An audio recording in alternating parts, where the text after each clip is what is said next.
মানৱীয়তাৰ খাতিৰত ভিডিঅ'টো স্কিপ নকৰি শ্বেয়াৰ কৰি দিব।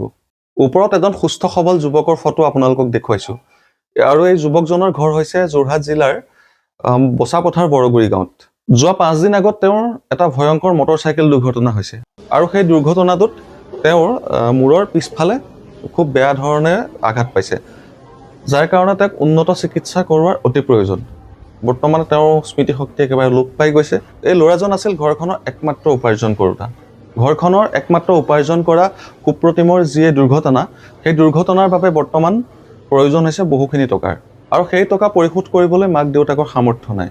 তেওঁলোক দুখত ভাগি পৰিছে আৰু সহায় বিচাৰিছে আপোনালোকৰ। সদাশয় সকলো ব্যক্তিয়ে যদি কিঞ্চিত পৰিমাণৰো কিবা এটা দিয়ে, তেন্তে ঘৰখনৰ সেই একমাত্ৰ উপাৰ্জনকাৰী ল'ৰাজন সুস্থ হৈ উঠাত যথেষ্টখিনি সহায় হ'ব।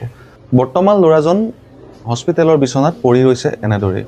তেওঁক উন্নত মানদণ্ডৰ চিকিৎসাৰ কাৰণে যদিও বাহিৰলৈ নিব লগাৰ অৱস্থাত আছে, তথাপিতো ধনৰ অভাৱত মাক দেউতাকে নিব পৰা নাই। ওপৰত ল'ৰাজনৰ সম্পূৰ্ণ বেংকৰ তথ্য দিয়া আছে, QR কোডকে আদি কৰি।